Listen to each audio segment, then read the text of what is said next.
বড্ড বেশি টাইট হয়ে গেছে, জং ধরে গেছে। তেল দাও, মাথার স্ক্রুগুলো একটু ঢিলে করো। বড্ড টাইট।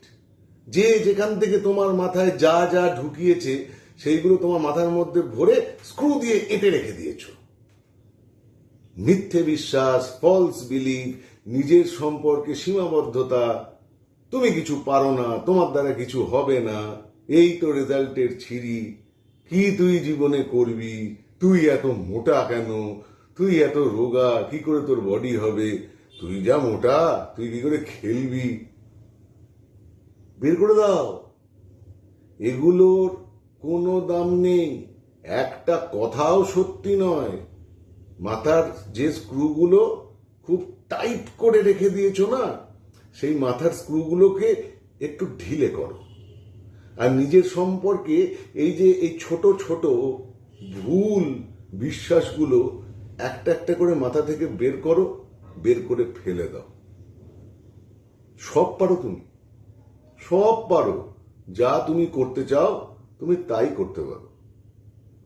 এই একটা কথাও সত্যি নয়। এই কথাগুলো তোমাকে যে যা বলেছে তারা তোমায় কতটুকু চেনে। কেউ তোমার সম্পর্কে একটা কমেন্ট করে দিল আর তুমি সেটা মেনে নিলে। কেউ তোমাকে বলে দিল তোমাকে দেখতে ভালো নয়, তোর দ্বারা কিছু হবে না, মেনে নিলে।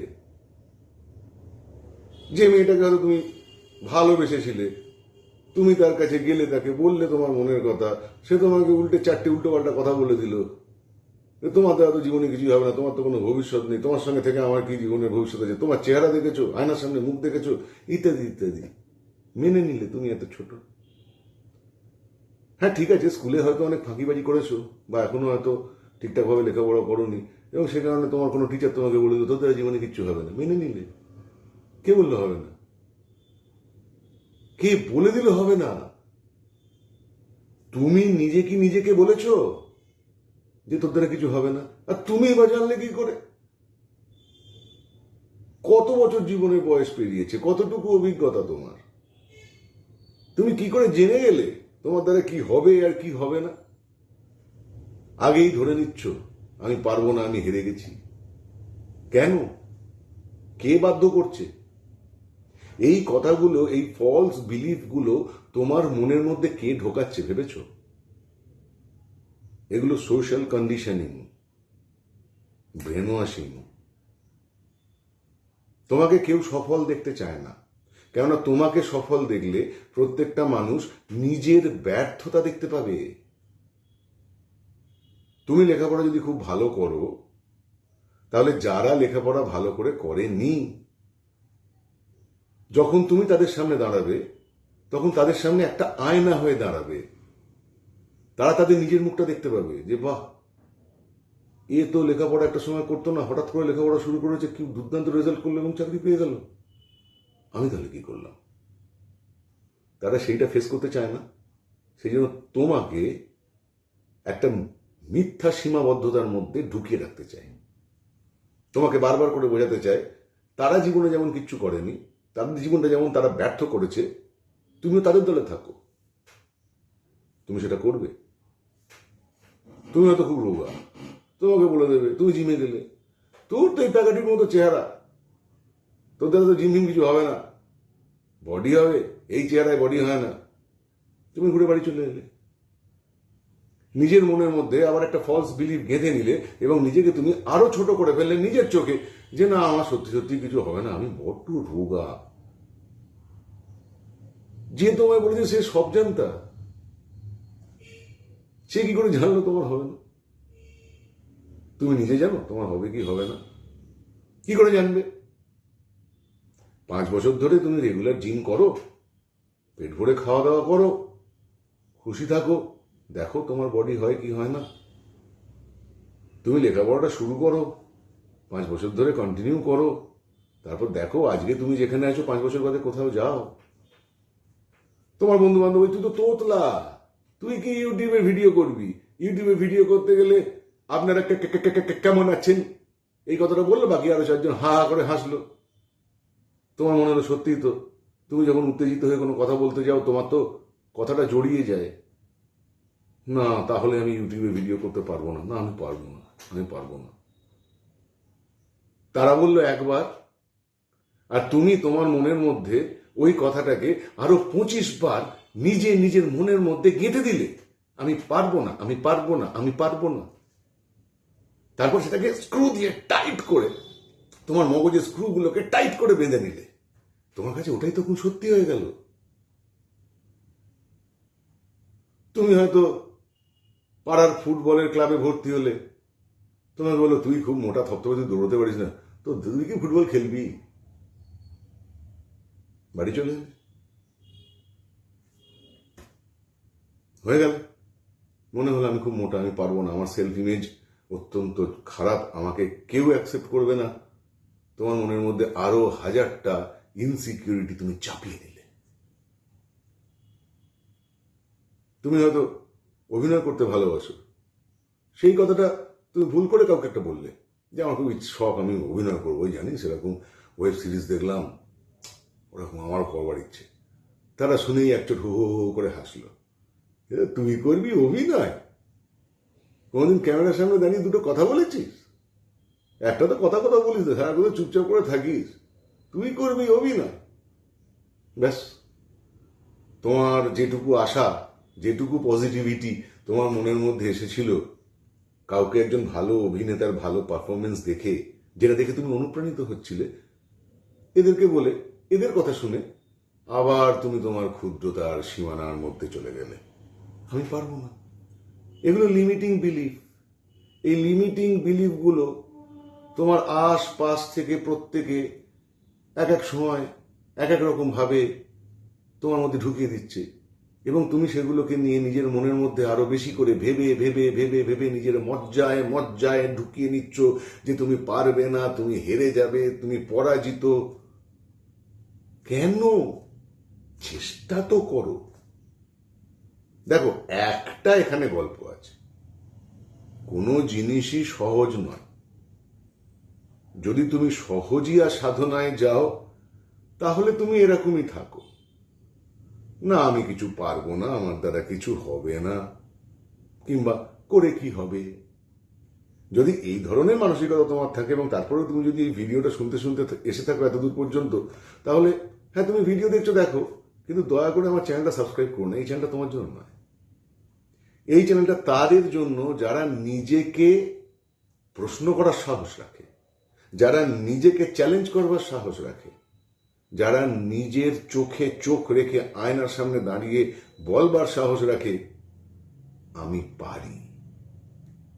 আমি পারি না লেম এক্সকিউজ। আমি পারি বলতে পারার জন্য কি দরকার জানো? কোনো একটা কাজের পেছনে লেগে থাকা, চেষ্টা করা। ভালো করে ভাবো তো, তুমি জীবনে কতগুলো জিনিস পারো যেগুলো তোমার অনেক পরিচিত মানুষ পারে না। তুমি সাইকেল চালাতে জানো, অনেকে জানে না। তুমি বাইক চালাতে জানো, অনেকে জানে না। তুমি স্মার্টফোন ইউজ করতে পারো, অনেকে জানে না। তুমি হয়তো অপশন ট্রেডিং টুকটাক জানো, অনেকে জানে না। তুমি হয়তো চ্যাট জিপিটি ইউজ করতে জানো, অনেকে জানে না। তুমি স্পটিফাই জানো, অনেকে জানে না। তুমি ইউটিউবে ভিডিও জানো, অনেকে জানে না। অনেক কিছু তুমি পারো যেগুলো অন্যরা পারে না। তুমি কি করবে? যারা নিজেদের মতো তোমাকে মনে করে নিয়ে তাদের নিজেদের না পারাগুলো তোমার মধ্যে চাপিয়ে দিয়ে বলছে যে দেখ আমরাও কোনোদিন পারিনি, তুইও কোনোদিন পারবি না, তুমি তাদের সঙ্গে গলাগলি করে ভজহরি হরিবোল করবে? নাকি তুমি এই কথাগুলো নিজের মনের মধ্যে চ্যালেঞ্জ হিসেবে নেবে যে আচ্ছা ঠিক আছে, তুই কি করে জানলি আমি পারি না? তাদের কিছু বলার দরকার নেই, মুখে বলে কিছু করা যায় না। হ্যাঁ আমিও পারি, বোকারা বলে। আমিও পারি, আমিও পারতাম বলে কোনো লাভ নেই। পারার চেষ্টা করো। আর পারার চেষ্টা তুমি তখনই করতে পারবে কোনো কাজ যখন তুমি মাথার স্ক্রুগুলোকে একটু ঢিলে করবে। বাংলায় বলে তো, ওর মাথার স্ক্রু ঢিলে আছে, মানে কি? পাগল। পাগল মানে খুব স্থূল ভাষায় যেটা বলা উচিত নয়, ও অ্যাবনর্মাল। অ্যাবনর্মাল মানে ও স্বাভাবিক নয়। স্বাভাবিক কোনটা? যেটা গড়পড়তা সেটা স্বাভাবিক। তুমি ওই রকম স্বাভাবিক হতে চাও? গড়পড়তা মানুষের মতো বেঁচে থাকতে চাও? অ্যাভারেজ হতে চাও? অ্যাভারেজে সব থেকে বেশি মানুষজন বসবাস করে। অ্যাভারেজ স্বাস্থ্য, অ্যাভারেজ শিক্ষা, অ্যাভারেজ কাজকর্ম, অ্যাভারেজ আউটলুক, অ্যাভারেজ আউটপুট। যারা অ্যাভারেজ তারা নিজেদেরকে দলে ভারী মনে করে। দলে ভারী অ্যাকচুয়ালি দলে ভারী বলে তারা মনে করে তারা স্বাভাবিক। যারা তাদের দলে পড়ে না তাদের কাছে বাকিরা অস্বাভাবিক। তুমি স্বাভাবিক হতে চাও না অস্বাভাবিক হতে চাও? কিন্তু সেই স্বাভাবিকতা এবং অস্বাভাবিকতা তার মানদণ্ডটা ওরা তৈরি করবে। বাঙালি তো ভারতের হও, বাংলাদেশের হও, পূব বাংলার হও, পশ্চিম বাংলার হও, বাঙালি একটা কাজ খুব খুব খুব ভালো করতে পারে। সেটা হচ্ছে আমি নিজেও কিছু করব না, অন্য কেউ কিছু করতে দেবো না। কেউ কোনো কিছু কাজ করতে গেলে আমি তাকে পেছন থেকে লেঙ্গি মারব। সে আমি জিন্সই পরি, ধুতি পরি আর লুঙ্গি মারি। লেঙ্গি মারা বাঙালির জাতীয় অধিকার। এটা হচ্ছে স্বাভাবিক গড়পড়তা বাঙালি। তুমি তাই হতে চাও? ঈশ্বরচন্দ্র বিদ্যাসাগর সম্পর্কে রবীন্দ্রনাথ ঠাকুর লিখেছিলেন, বাঙালির যা যা গড়পড়তা কোয়ালিটি সেইগুলো পরপর পরপর বলে যে তিনি চিন্তায় এবং কর্মে এইগুলোর থেকে সম্পূর্ণ বিপরীত ছিলেন। কি মনে হয় ঈশ্বরচন্দ্র বিদ্যাসাগর অস্বাভাবিক? আমরা তো কেউ তার পায়ের ধুলোর যোগ্য নই। কিন্তু মহাজন যেন গত পন্থা ইতি, মহাপুরুষরা যে পথে গেছেন সেই পথে হাঁটাটাই আমাদের কাজ। ভয় পেয়ে ওই বাকিদের স্বাভাবিকতার মধ্যে নিজেকে যদি ঢুকিয়ে ফেলতে চাও, কনগ্রাচুলেশনস করো। একটা কথা জেনে রাখো, ওই ক্ষেত্রে না স্বাভাবিক মানে সাধারণ। তাদের চোখে যদি তুমি স্বাভাবিক থাকতে চাও তাহলে তুমি সারা জীবন সাধারণ থেকে যাবে। যদি অসাধারণ হতে চাও অস্বাভাবিক হও। আজ এইটুকুই। ভাবা প্র্যাকটিস করো। Second order, third order thinking এর ভিডিও চ্যানেলটা সাবস্ক্রাইব করে রাখো। কথাটা ভাবো, 3 মাস বাদে আবার আমার এই চ্যানেলের ভিডিওটা দেখো। নিজের মধ্যে চেঞ্জ নিজে বুঝতে পারবে। কথা দিলাম। আমি ডক্টর পিবি, তোমাদের মন খারাপের মেকানিক। আবার দেখা হবে পরের ভিডিওয়ে। বাই।